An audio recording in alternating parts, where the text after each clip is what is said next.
नमस्कार दोस्तों, आपका स्वागत है हमारे इस यूट्यूब चैनल ज्ञान की बात प्रकाश के साथ पर।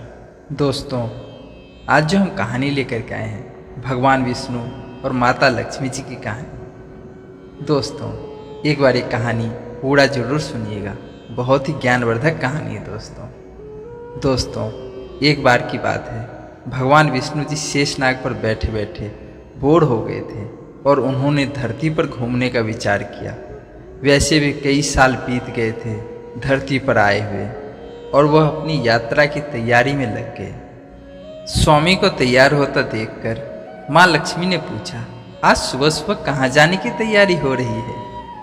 विष्णु जी ने कहा, हे लक्ष्मी, मैं धरती लोक पर घूमने जा रहा हूँ। तो कुछ देर सोचकर माँ लक्ष्मी ने कहा, हे देव, क्या मैं भी आपके साथ चल सकती हूँ? भगवान विष्णु ने 2 पल सोचा और फिर कहा, एक शर्त पर तुम मेरे साथ चल सकती हो।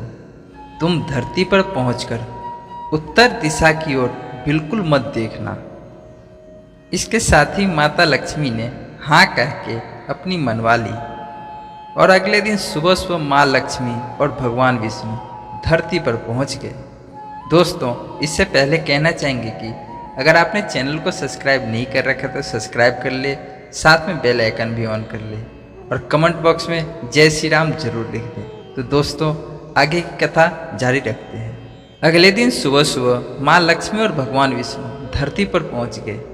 अभी सूर्य देवता निकल ही रहे थे। रात बरसात हो रही थी। बरसात होकर शांत हुई थी। चारों ओर हरियाली ही हरियाली थी।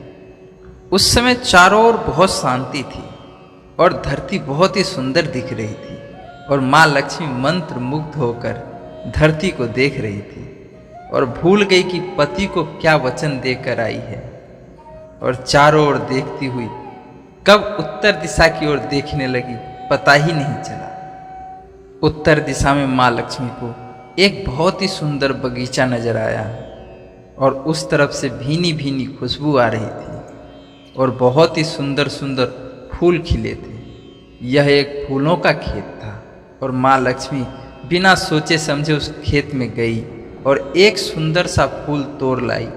लेकिन यह क्या, जब वो लक्ष्मी भगवान विष्णु के पास वापस आई तो भगवान विष्णु की आंखों में आंसू थे और भगवान विष्णु ने माँ लक्ष्मी को कहा कि कभी भी किसी से बिना पूछे उसका कुछ भी नहीं लेना चाहिए और साथ ही अपना वचन भी याद दिलाया।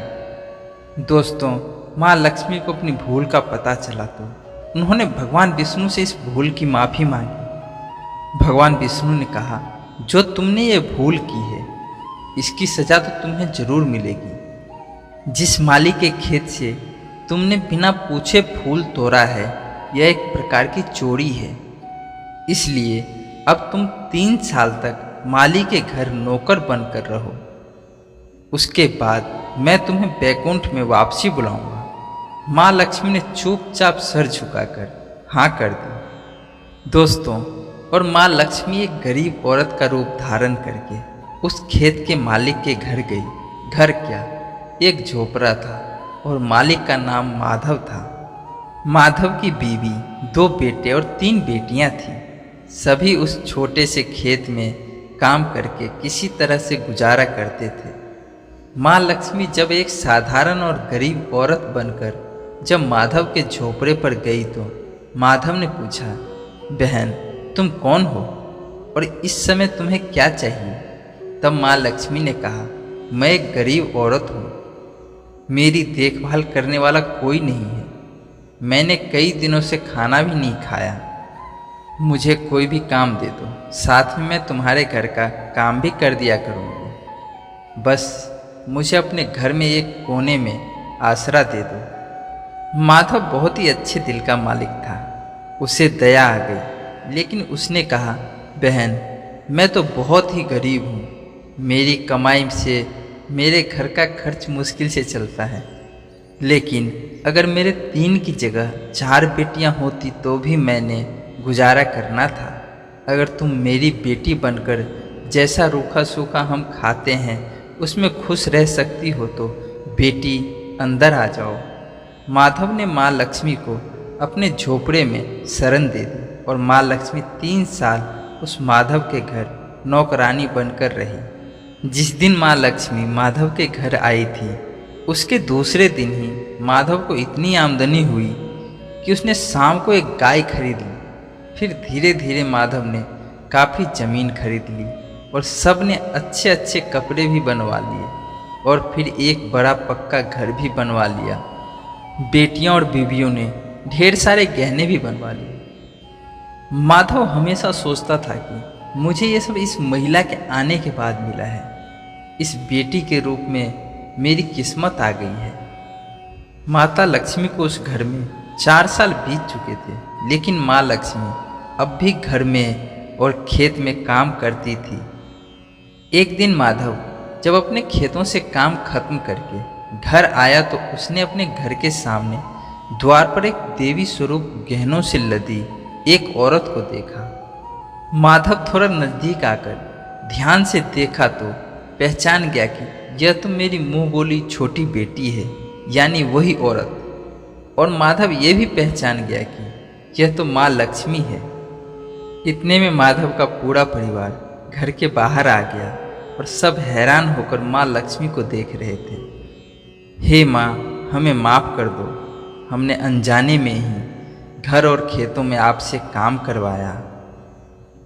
माँ, ये कैसा अपराध हो गया है, माँ हम सबको माफ़ कर दो। अब माँ लक्ष्मी मुस्कुराई और बोली, हे माधव, तुम बहुत ही अच्छे और दयालु व्यक्ति हो। तुमने मुझे अपनी बेटी की तरह रखा, अपने परिवार के सदस्यों की तरह समझा। इसके बदले मैं तुम्हें वरदान देती हूँ कि तुम्हारे पास कभी भी खुशियों की और धन की कमी नहीं रहेगी। तुम्हें सारे सुख मिलेंगे जिसके तुम हकदार हो। और फिर माँ लक्ष्मी अपने स्वामी के द्वारा भेजे रथ में बैठकर बैकुंठ धाम चली गई। तो दोस्तों, ये कहानी अब हम समाप्त करते हैं। ये कहानी आपको कैसी लगी हमें कमेंट बॉक्स में ज़रूर बताएं। और अगर आपने चैनल को सब्सक्राइब नहीं कर रखा है तो सब्सक्राइब कर ले और वीडियो को एक लाइक कर दे। तो दोस्तों, फिर मिलते हैं अगली वीडियो में। तब तक के लिए जय श्री राम, राधे राधे दोस्तों।